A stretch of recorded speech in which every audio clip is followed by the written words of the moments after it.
उसी में चला जाऊंगा, जबकि मैं इसका दृष्टा हूं, दर्द का भोगता नहीं हूं।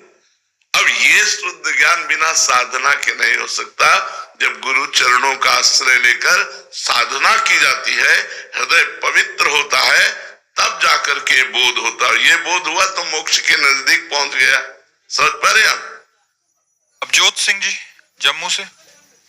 राधे राधे महाराज जी।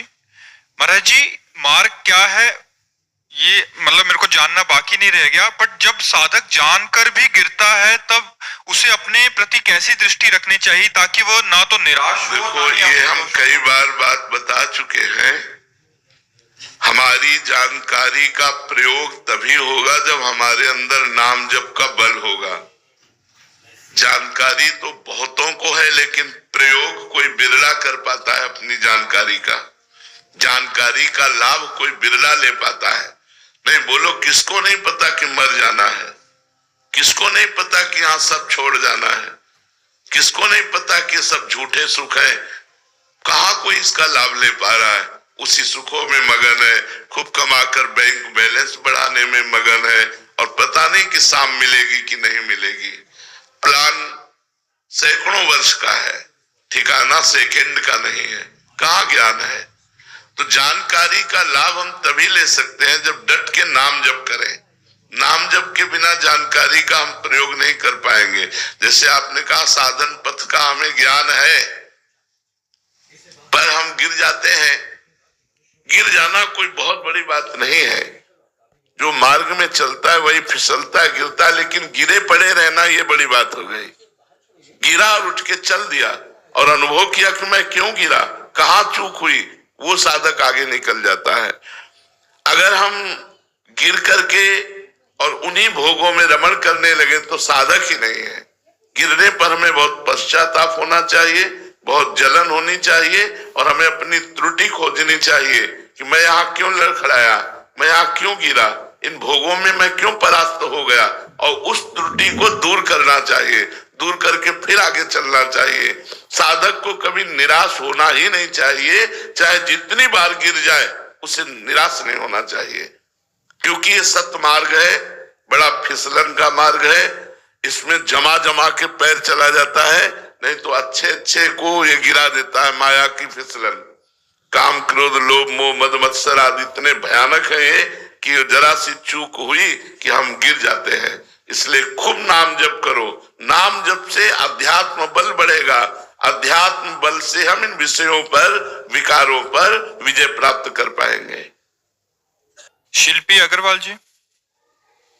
महाराज जी, हम भगवान के बच्चे हैं तो क्षमा प्रार्थी होने के बाद भी भगवान दंड रूपी कर्म नहीं काटते, उन्हें भोगना ही क्यों पड़ता है? हमारे हृदय से क्षमा प्रार्थी नहीं हुए।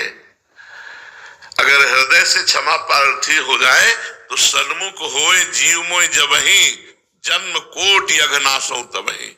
मेरे सन्मुख हो जाए तो करोड़ों जन्मों के पाप नष्ट कर देता हूं। हाँ, झूठी क्षमा मांगते हैं। सुबह फिर वही कर रहा है, शाम के फिर वही कर रहा है, फिर वही मनमानी आचरण कर रहा है, तो दंडनीय तो है ही हम लोग। हम लोग क्षमा मांगने का मतलब होता है आज के बाद नहीं, अब लो नसानी अब ना न सही हो तो मुक्त हो जाओगे। अनेक जन्मों के अपराध भगवान क्षमा कर देते हैं। कोटि विप्र बदला गए जाहू आए शरण तज, भगवान के सामने नहीं छोड़ेगा। और अगर हृदय से हम भगवान की शरण में हो जाते हैं तो हमारा इतिहास साक्षी है, बड़े बड़े पापी वैश्यागामी नीच आचरण करने वाले महान पुरुष बन गए, भगवान ने उन्हें महात्मा बना दिया। अपिचे सुदुराचारो भजते माम अनन्य भाग साधु सम्मंतव्या सम्यक व्यवसिता ऐसा। जो सम्यक बुद्धि के द्वारा भगवान के चरणों का आश्रय ले लिया और अब लो नसानी अब ना न सही हो और चल पड़ा भगवान की तरफ, तो कोटि जन्म अघनाशो तमहि, उसी क्षण करोड़ों जन्मों के पाप नष्ट हो जाते हैं। हाँ, इस शरीर का जो प्रारब्ध बना हुआ वो भोगना पड़ता है। सुमित जी दिल्ली से। महाराज जी, सत्य को समझने के मार्ग अनेक हैं। सत्य समय परिस्थिति और व्यक्ति के अनुसार अलग अलग रूप में प्रकट होता है।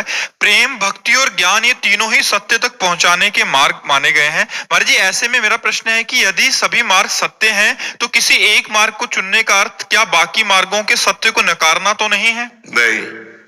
जैसे हमें बिहारी जी जाना है तो हमें लगता है कि कम समय में है, जल्दी पहुंचे, तो परिक्रमा मार्ग पकड़ते हैं। हमें लगा थोड़ा दृश्य देखते हुए चलते हैं, तो अटल्ला चुंगी वाला मार्ग पकड़ते हैं, लेकिन जाते बिहारी जी की तरफ ही है। कोई परिक्रमा मार्ग से जा रहा है तो उन दो मार्गों का विरोध नहीं है। अगर अटल्ला चुंगी से जा रहा है तो उसका परिक्रमा मार्ग से विरोध नहीं है, मार्ग चलना है, इसमें विरोध क्या बात है। अपने अपने मार्ग में जो हमारी भाव रुचि है, जिसका ज्ञान प्रधान है, विवेक प्रधान है, बुद्धि प्रधान है, वो ज्ञान मार्ग में चलेगा।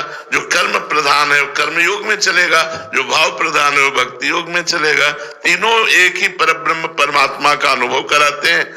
जैसे यमुना जी है, घाट बहुत से हैं, डुबकी लगाओगे तो ये वही यमुना जी मिलेगी, चाहे विश्राम घाट मथुरा में लगाओ, चाहे केसी घाट वृंदावन में लगाओ, वही है, वही श्री यमुना जी है। जी आप तो यथार्थ सत्य को जानते हैं, इसलिए आपने ये उत्तर दे दिया। बट क्या होता है महाराज जी, हम एक दूसरे की निंदा करने लग जाते हैं कि ये मार्ग श्रेष्ठ, वो मार्ग। दोनों अज्ञानी है। जो अपने मार्ग को श्रेष्ठ मानकर दूसरे मार्ग की निंदा करते हैं, दोनों अज्ञानी है।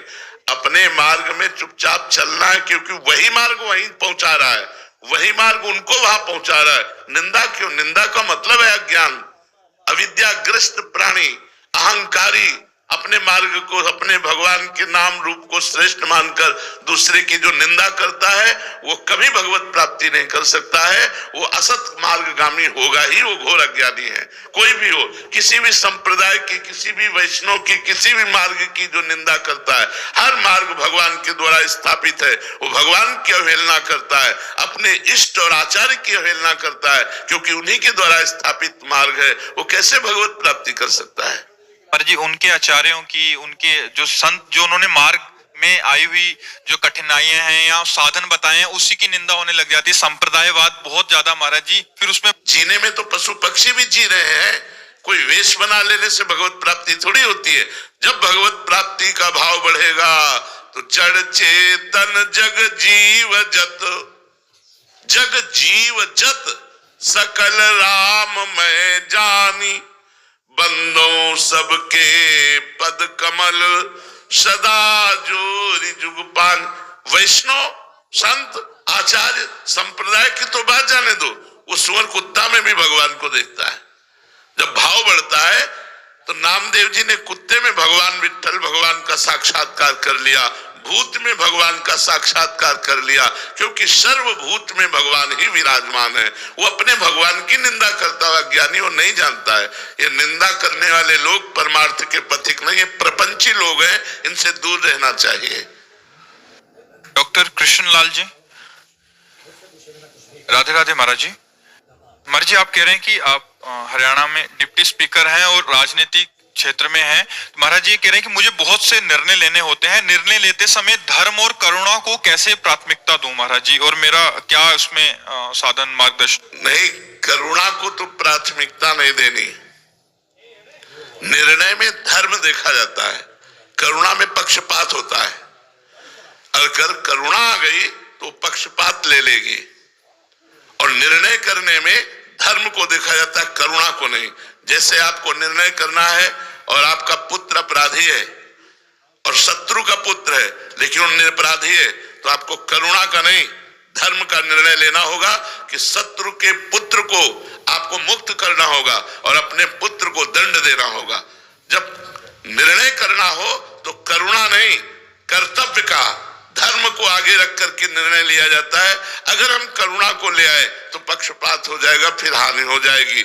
ऐसे ही हमारा जो पद है, हमारा जो अधिकार है, हम उस समाज के व्यक्ति के साथ अपने कर्तव्य का पालन करते हुए ठीक निर्णय करें। अगर वो दंडनीय है तो हम उसको दंड देंगे, अगर वो दंडनीय नहीं है तो चाहे वो शत्रु पक्ष का क्यों न हो, हम उसको दंड देने का विधान नहीं सोचेंगे, हम उसका सहयोग करेंगे।